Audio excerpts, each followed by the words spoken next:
And today I'm going to tell you the story of how I almost shot my finger off with a musket and then learned that survival is about more than just your hands.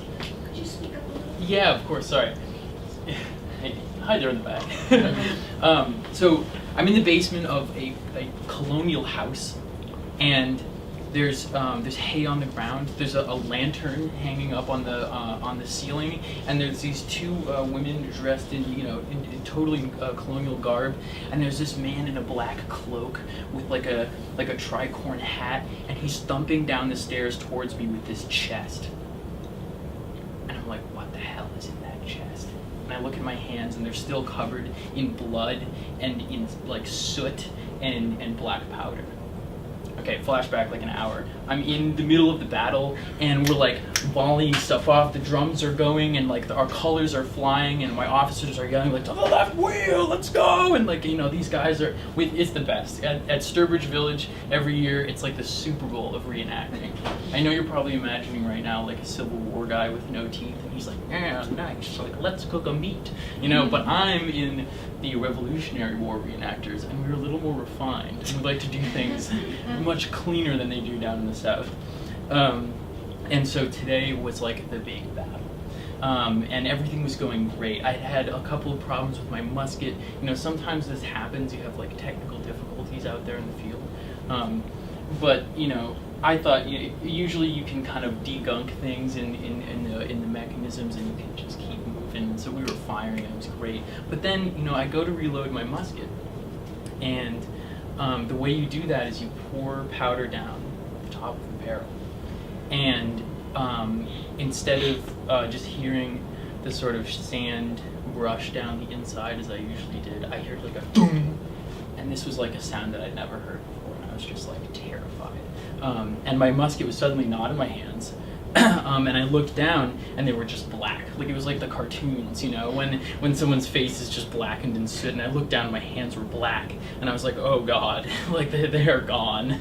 And I turned around, and I went to my captain, Captain Bob Filatico. He's the Don of the Light Infantry Company, and he's like, he gives us all nicknames as if we're in the mafia. So I was Private Scoops, and then there's Private Rizzo, and there's Tony, But I was Scoops, and he's like, Scoops, what's going on? And then he takes my hands, and I'm like shaking, and I'm like, I don't know what's happening.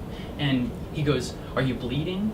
And my mind was doing this thing where it was taking in everything that I possibly could to try and figure out what was going on. So I went, yeah, I must be bleeding, right? Okay, sure. And he's like, he figured out that this is what was happening in my head. He's like, no, like you're not bleeding. Don't worry about it. I'm like, oh yeah, you're right. I must not be bleeding. Fine. Yeah, great. Okay.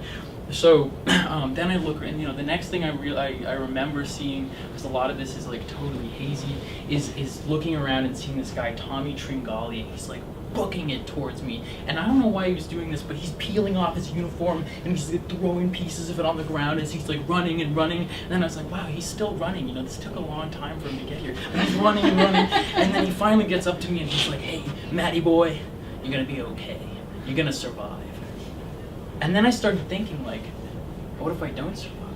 Like, what if, we're out in the middle of Sturbridge, Mass. That's not super accessible. Like, what if I don't survive? What if, what if I have such a bad cut from this, from this like fire that, if I bleed out? What if I lose my hands? I really need my hands, Like, I'm a writer. I'm a trumpet player, and I don't know. This is my trigger finger. I like to use that for more than like just my musket,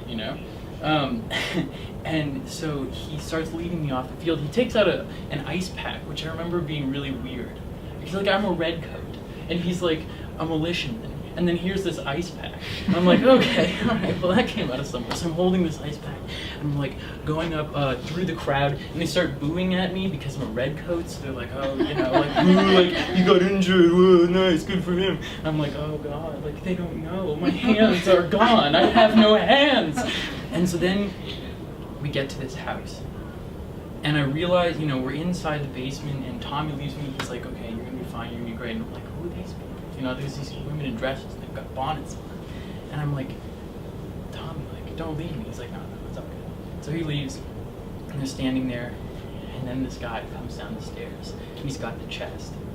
And I'm looking at that chest, like, whatever's in there, I don't want that. like, we're not doing this 18th century style. Like, you're not taking my hands off in the basement with the saw that you used to do stuff with wood like an hour ago, right? No, none of that. And he gets to the bottom of the stairs, and he's like, hey, this is Sarah. She's a paramedic.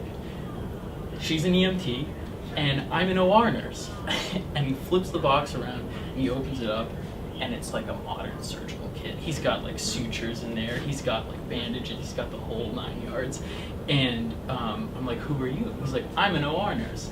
I'm the guy that the doctor tells to do the real stuff with the tweezers when they're doing open heart surgery. I'm the guy that you want in your caddy. And I'm like, and for the second time that day, someone said to me, hey kid, you're gonna survive. And then he handed me a green Gatorade. Thank you. I'm mad.